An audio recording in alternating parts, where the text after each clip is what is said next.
ำได้เพราะความประมาทพลาดพลั้งบาสำรวมวาจาเนี่ยว่ากรรมอู้อย่างที่อาตมาเคยว่าเนี่ย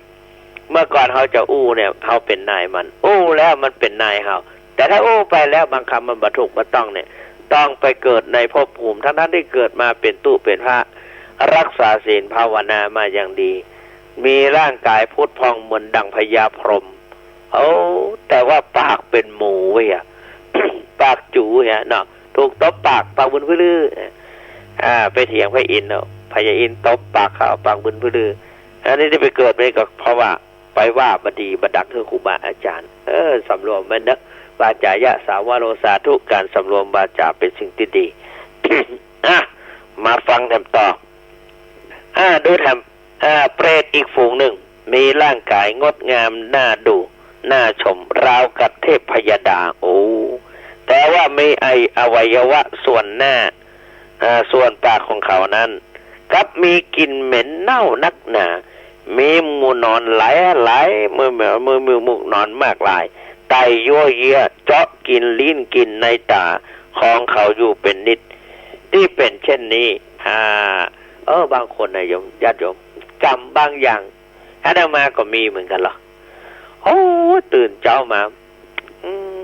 บางวันนะขี้หูขี้ตามันลุกที่ไหนมาน้ำตาไหลขี้หูขี้ตาไหลตาฝ้าตาฟางมันมาเกิดจากอะไรอย่างเขาก็บอกว่าเขากินยานักเนาะกินยานักบางทีเขาก็กินอาหารพิษ ทำให้ลมออกหูออกตาแต่นี่เพิ่นว่าเป็นหมูนอนไหลออกมาไตโยเยกินลิ้นกินอย่างกินตาเพราะชาติก่อนเขาเป็นมนุษย์มีศรัทธาเลื่อมใสในบวรพุทธศาสนาอุตสาห์รักษาศีลรักษาศีลกินทานรักษาศีลภาวนาจึงมีร่างกายประดุจงดงามแต่ว่าที่ปากเหม็นปากเน่ามีหนอนไหลบอนซ่อนออกปากนะก็เพราะ อกุศลกรรมคือวจีทุจริตประพฤติผิดทางวาจาด่าพระสงฆ์สามเณร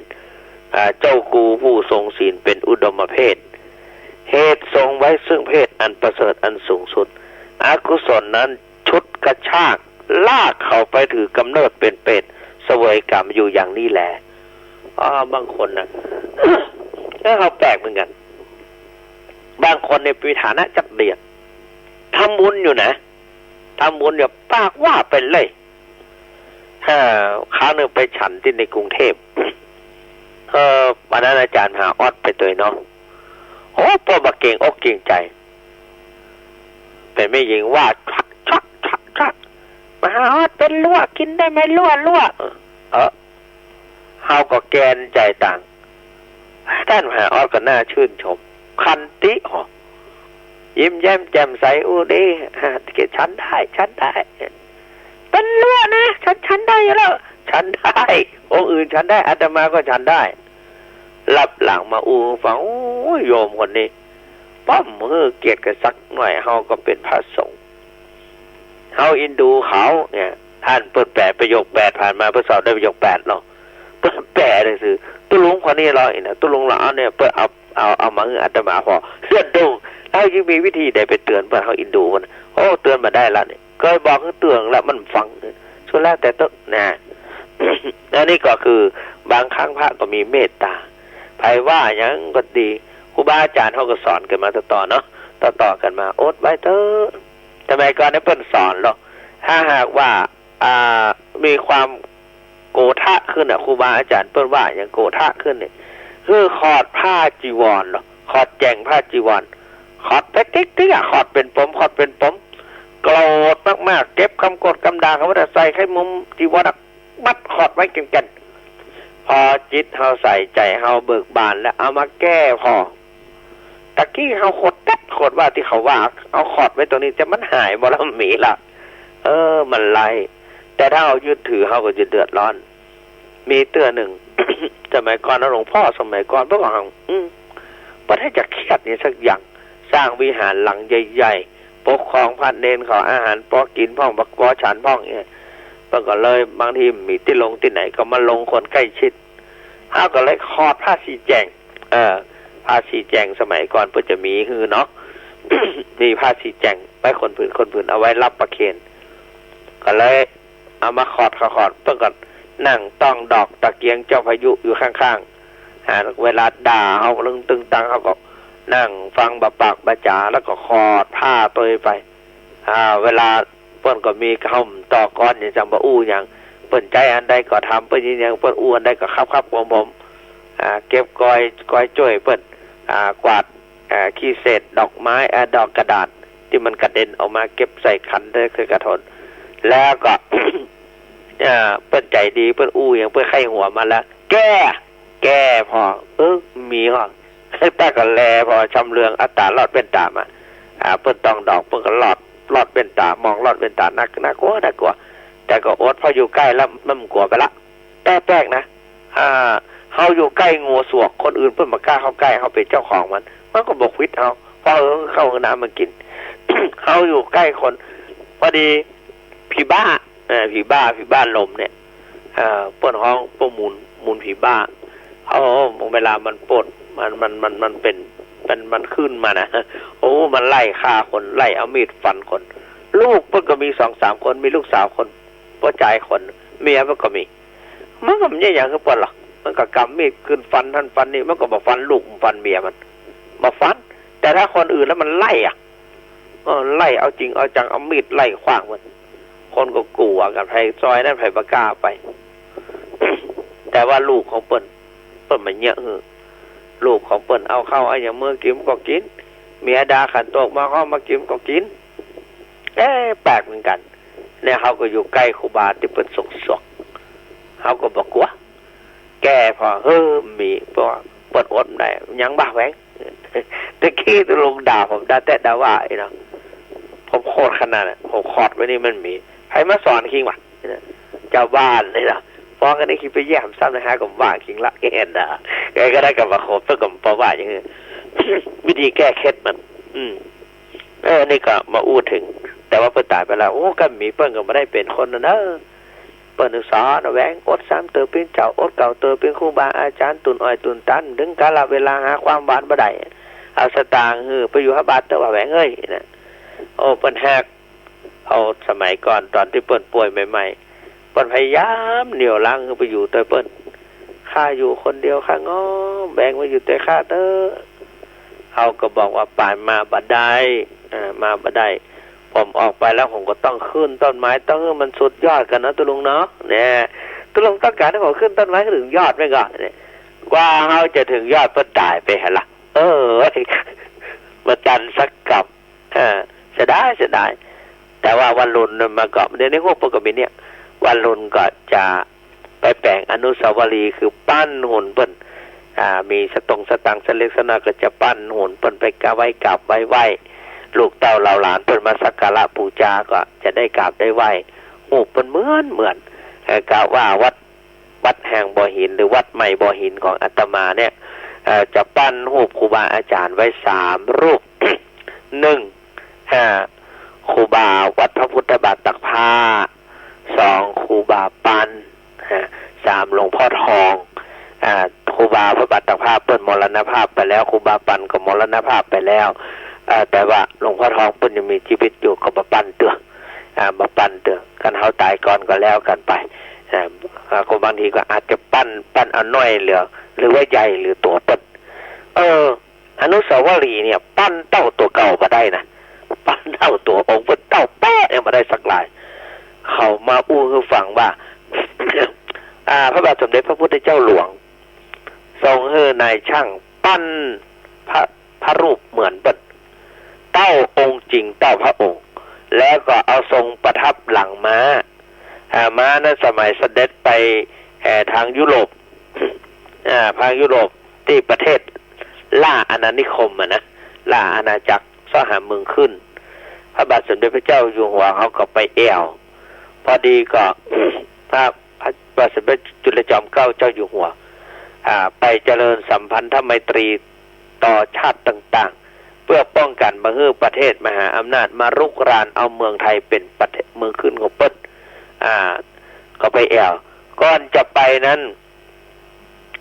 หลวงพ่อวัดหนังหลวงพ่อวัดหนังใกล้ๆกับวัดนางนองไปแถววัด นาคปกนะกรุงเทพ ทราบว่ามหาบพิตรจะเสด็จไปก็เข้าทูลพระสมัยก่อนเนี่ยเปิ้นนั่งข้างในได้และรู้เหตุการณ์อะไรอย่างต่างๆก็จึงได้ทูลถวายว่ามหาบพิตรเสด็จไปข่าวครั้งนี้อันตรายพอสมควรแต่ก่อนหน้าเสี่ยงไปแล้วได้ประโยชน์อันตรายพอสมควรพระเจ้าหลุยนะเปิ้นจะเอาม้านะเป็นม้าชอบทำร้ายคนยิ่งได้กลิ่นแตกต่างกันไปแล้วก็ทางยุโรปปุ่นกินบ่ได้ไปแหมอย่างเนาะ ได้กินของคนไทยไปแหมอย่างแล้วก็เอาตัวน้อยกว่าคนยุโรป ม้าหันแล้วก็จะเล่นงานละเพราะม้าตัวนี้นี่เป็นม้าที่ว่าทำลายคนฆ่าคนมานักต่อนักละโดยใช้ทั้งเตะทั้งขวนทั้งกัด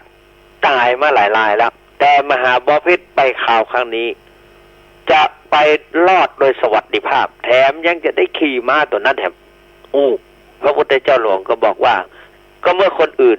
ถูกม้าตัวนี้ทำร้ายร่างกายทราบจากพระคุณท่านว่าตายมาหลายแล้วโยมไปครั้งนี้จะไม่เป็นอันตรายเลยหลวงพ่อวัดหนังก็บอกว่าขอถวายพระพรมหาบพิตรบารมีคนไม่เหมือนกัน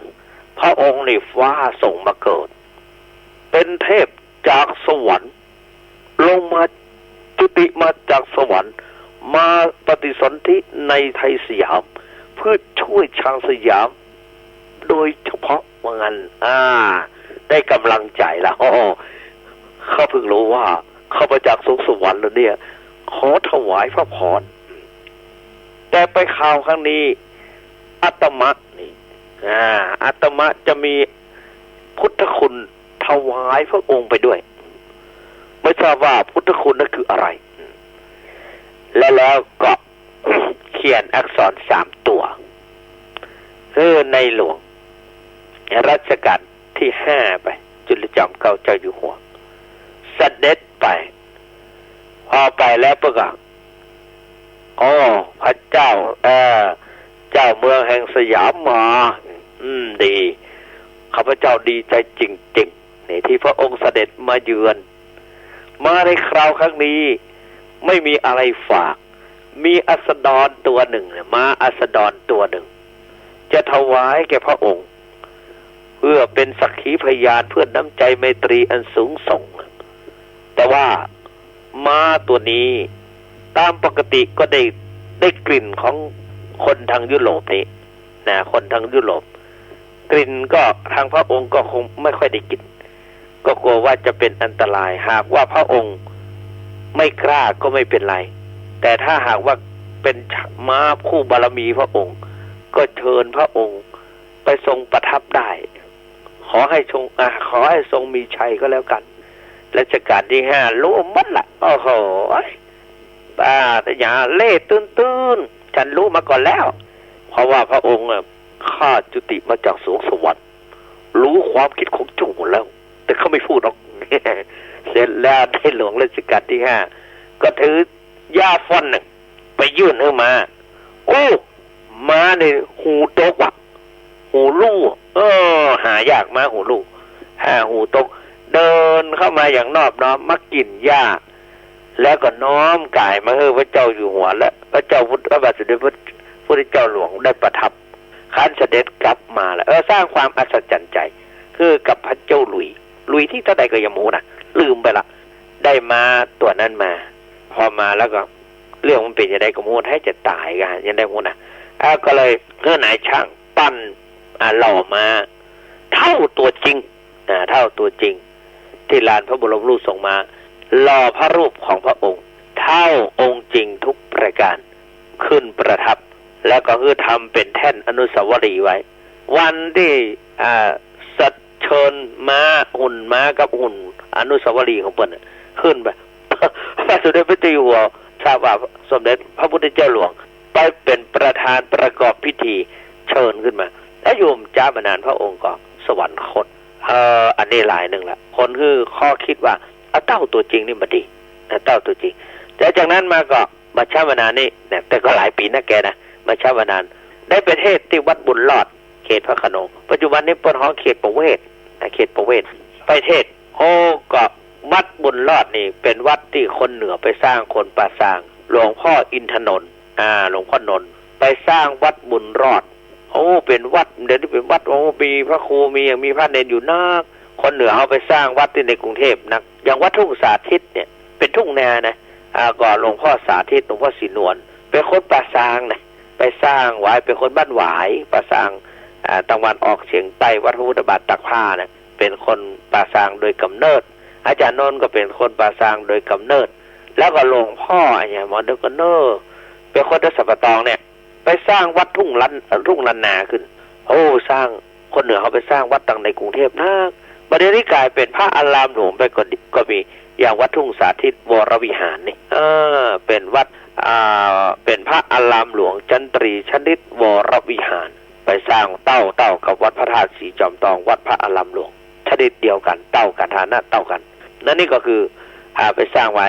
ที่ไปฮันก่อนที่จะอู้ก็คือว่าไปเทศก็ตอนนั้นอาจารย์พระมหาอาจารย์มหาสาครธีระปัญโยสมคำล่าคนประสางนะคนปอบบอกกองงามแล้วเนาะแล้วก็ปอเป็นย้ายไปอยู่ฮอด ปัจจุบันนี้เป็นครูใหญ่ดูว่าเป็นผู้อำนวยการโรงเรียนอย่างเขาตั้งแม่ฮ่องสอนคุณยวมนะตั้งคุณยวมวันเดี๋ยวนี้ให้จะปิกมาแล้วเป็นปิกเก้าในจำนวน4รูปก็คือท่านอาจารย์มหาสาครเป็นรูปแรกเนาะในบวชพร้อมเดียวกันแล้วก็พระอาจารย์มหาพุทธรัตนยาโนคนปุ้นเมืองพานแล้วก็อาจารย์มหาเสถียรพงศ์คัมภีรปัญโยเป็นคนลี้พระธาตุ5 ดวงและก็ท่านเจ้าคุณพระสุวรรณเมธีคือตัวอาตมาเมื่อซึกไปหมดแล้วเขาบอกอยู่ไปหมดละไปหมดละแต่อาจารย์สาครขนาดเป็นเจ้าอาวาสวัดบุญรอดก็ยังทนมาได้แล้วแต่กรรมเปิ้นมาตั้งอันนะบรรดานรกทั้งหลายดังที่กล่าวมาทั้งหมดนี้เป็นสถานที่ปราศจากความสุขโดยสิ้นเชิงต่อไปเข้าไปตอนนี้เขาเคลื่อนไปหาเปรตแถมฝูงหนึ่งเป็นเปรตเพศผู้หญิงแต่ว่าบ่มีเสื้อผ้าสักชิ้นที่จะปันกายและก็ทรงในตัวมีตัวทรงกลิ่นเหม็นนักหนาทั่วสัพพางกายมีแมลงวันไต่ตอมอยู่เป็นหนาแน่นร่างกายพร้อมโซหาเนื้อหาเลือดในร่างกายบ่มีเลยมีแต่หนังและเอ็นพอกกระดูกอยู่เท่านั้นเปรตตัวนี้ได้รับความอดอยากนักหนาหาสิ่งใดที่จะกินก็บ่ได้เลยตอนนานๆเมื่อหิวโหยสุดขีดจึงจะคลอดลูกกำลูกเวนออกมาสักตัวหนึ่งแล้วก็ฉีกกินเนื้อลูกของตนเคี้ยวกินมีชีวิตเป็นเป็ดแสนทุรนทุรายอยู่อย่างนี้เป็นเวลาหลายหมื่นปีพอหิวและบ่สามารถจะทนได้เกิดลูกทันทีทันใดแล้วก็ฉีกกินลูกตัวเก่าแต่ที่อ่านไปแล้วนั้นที่มาต้องเสวยกรรมเป็นเป็ดหน้าทุเรศทุรังอย่างนี้ก็เพราะว่าในชาติปางก่อนเมื่อเขายังเป็นมนุษย์ได้ฮื้อยาแก่หญิงที่มีครรภ์แท้งลูกมีจิตประกอบด้วยอกุศลกรรมไร้ความปราณีต่อสัตว์ที่เกิดในครรภ์ประกอบกรรมทำเข็นอันเป็นบาปชั่วช้าลามกใจสกปรกด้วยโลภะเจตนาหวังจะได้ทรัพย์สินซึ่งเป็นค่าจ้างเพียงเล็กน้อยบ่คำนึงถึงบาปกรรมภายหน้าจะมาถึงแก่ตนอย่างใดในบัจจาพอสิ้นชีวิตก็ต้องมาเกิดเป็นผีเพศทนทุกขเวทนามีกายหน้าสังเวชสลดใจมามีสิ่งใดที่จะรับประทานต้องหิวโหยอดอยากพร้อมโซนักหนาจนต้องกินลูกของตัวเองในเปรตวิสัยนี้ด้วยอกุศลกรรมที่ทำมาแต่บางบันมีอยู่ดัดดื่นล่ำไปในปัจจุบันกว่าวันซืนได้ยินว่ามีหญิงคนหนึ่งพยายามคลอดลูกคลอดออกมาเสร็จก็ไปขว้างในทางขยะปัจจุบันนี้นักคือนุกสนานไปลืมตัวด้วยการไปมั่วสุมกันเสพสุรายาเมาหาได้ตีได้ตังมันก็ลืมตัวแล้วก็มาทำผิดได้ทำผิดนะคือผิดพลาดไปเสร็จแล้วก็มันฟ้องมันฟ้องกรรมอันบดีมันฟ้องที่เขาว่ามาหน้าคน มันฟ้องตัวเก่าเกิดลูกขึ้นมาในครรภ์ใหญ่มาถึงมันเนี่ยได้ดีเนี่ยผลสุดท้ายก็หาทางออกเพื่อจะเอาหน้ารอดแต่ว่าต้องฆ่าลูกตัวเก่าบางทีก็ต้องตายถึงแม่ถึงลูก เพราะว่าทำอย่างนั้นเนี่ย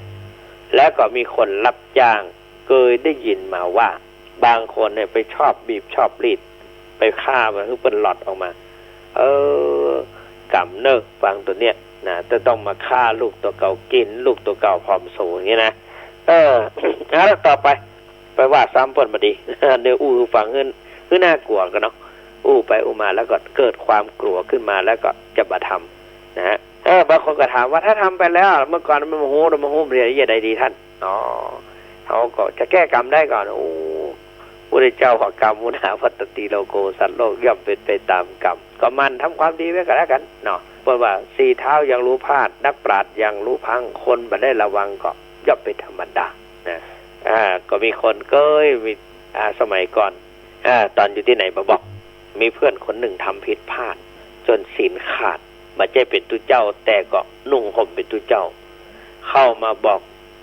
ด้วยความเขาก็อินดูกำลังเฮียนอยู่ประจบเนาะ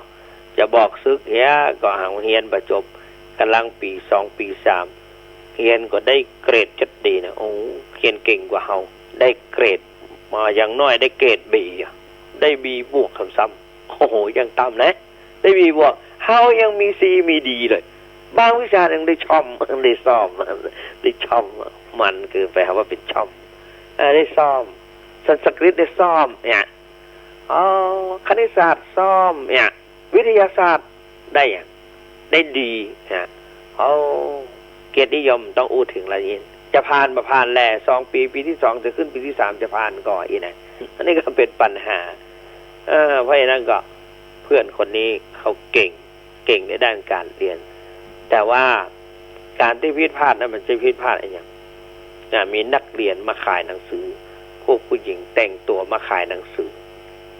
ขายหนังสือเป็นหนังสืออย่างต่างๆเนี่ยคำกรอย่างนี้เนี่ยแล้วก็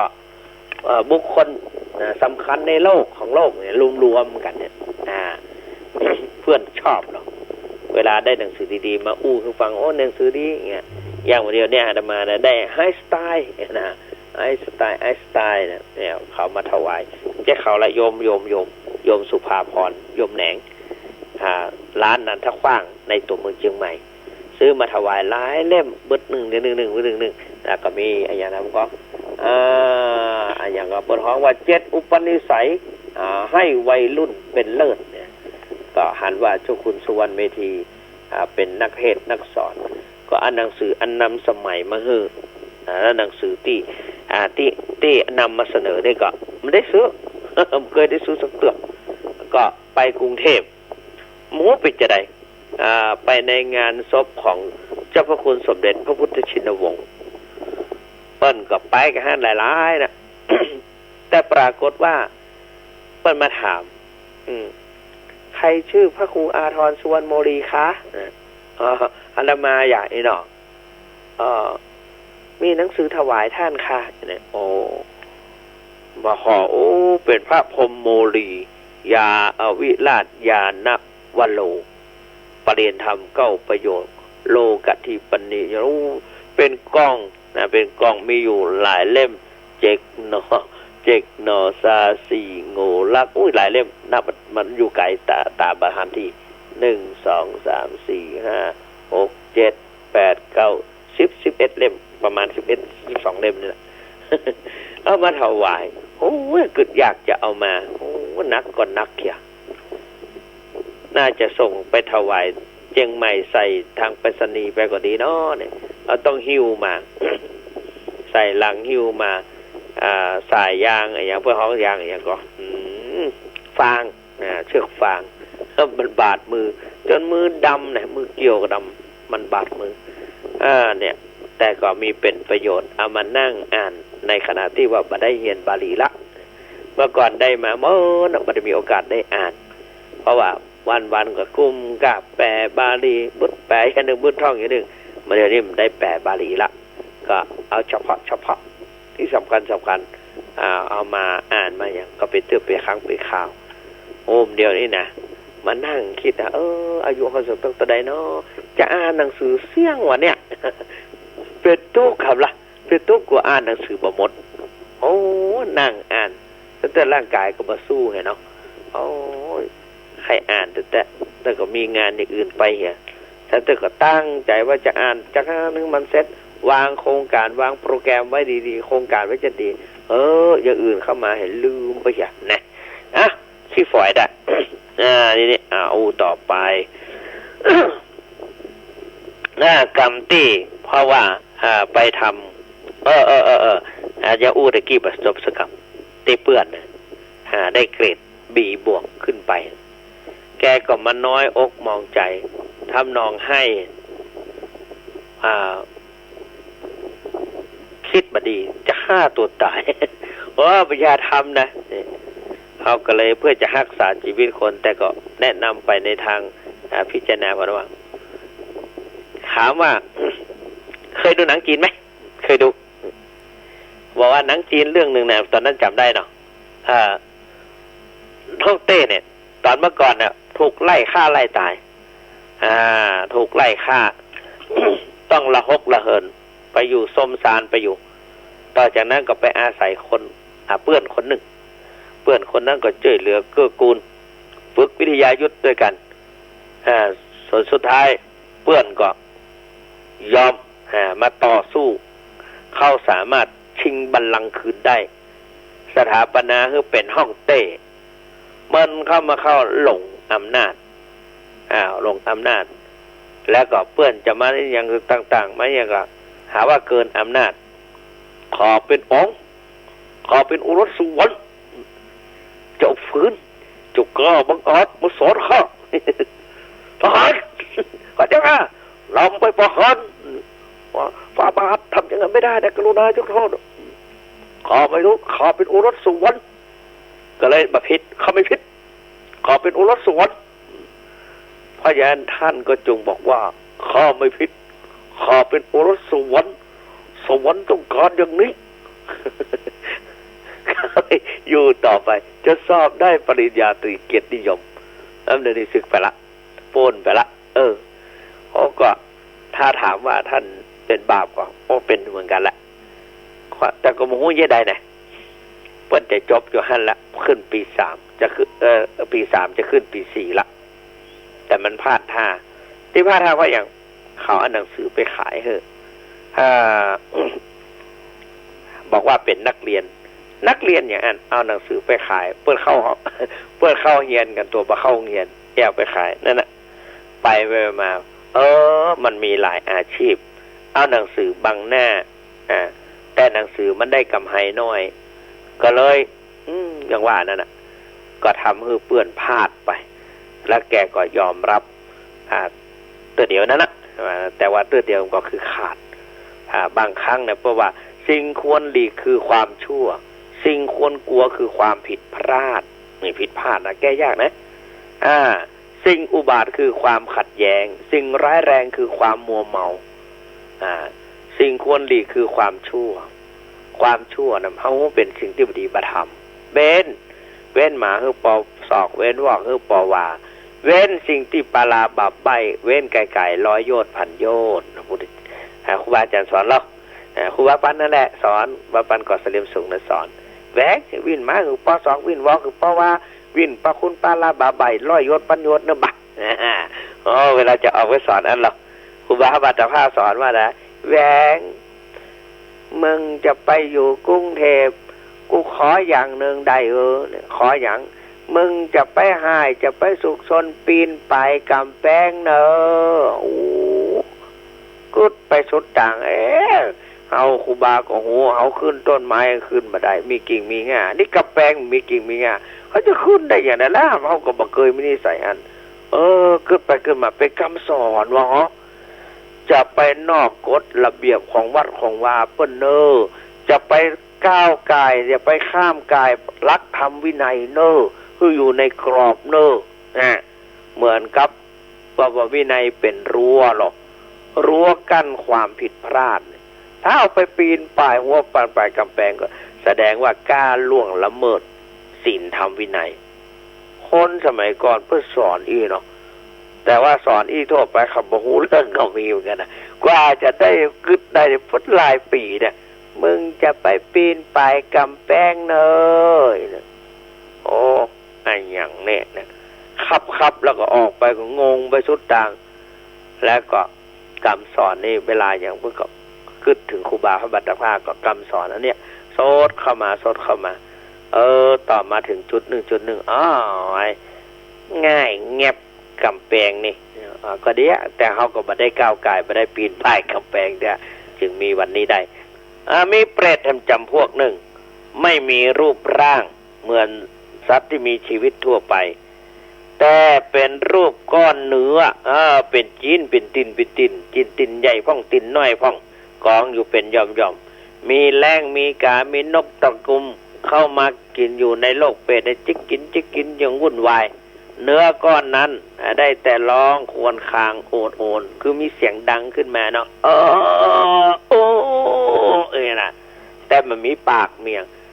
ถามว่าเป็นไปได้อย่างไรมีได้กะมันร้องดังขึ้นมามีเสียงเนาะมีเสียงออกมาที่หลายคนวางได้จะฟังละมีเสียงออกมาแต่บ่ฮู้ด่ะมีคนหนึ่งมาบอกคือฟังกับสมาร์ทนะเรื่องซาเด็กเฮ้ยละคนลุกซาเด็กว่ะคนนั้นเป็นคนที่มีอายุพอสมควรก็ว่าเพื่อจะเป็นคือฟังกันมากันไปกันมาเข้าคอกันเนาะก็เรื่องซาเด็กเขาก็ว่าเกยเหมือนกันแล้วมาละสมัยเป็นเน้นน้อยละเห็นเนาะเป็นตู้น้อยเน้นน้อยละไปบ้านเขาคือกินมันจะบอกพ่อแม่ให้กินนะคนอื่นน่ะรักคือกินก่อนตั้งให้มาก็มีโอกาสกินทำเลยเห็นเนาะถามว่าอยากอยู่ก่อนก็ถึงเหมือนกันละแต่ว่ามีโอกาสแล้วเคยกินกันเนี่ยข้าเมื่อก่อนเคยกินขนาดแต่เดี๋ยวนี้ข้าต้องมากินวะเนี่ยข้าสะดุ้งเขานี่กินไปมันได้ยินเสียงมันมีวะเกี่ยวเลยได้ยินเสียงมันเสียงมันก้องขึ้นหัวหูเนี่ยเหมือนมีคนเหมือนเขาฟังไดโอดเนี่ยเหมือนฟังไดโอดมันฮ้องโอ้ยไปกำมันเจ็บรีบคายทันทีทันใดหรอก็นึกว่ามีอะไรเนี่ยไปกินแถมก่อนดังแถมแต่มันกินเสียเดียวกลัวกินดิบที่มันเต้นยองๆระวังเรื่องให้กินนะถ้ามาหอคางอุกอักรีบคายทันทีตั้งขึ้นมาจะไปกินซ้ำและประเดี๋ยวนี้มันต้องคางละมีโรคโรคพยาธินะโรคพยาธิน่ากลัวเนอะ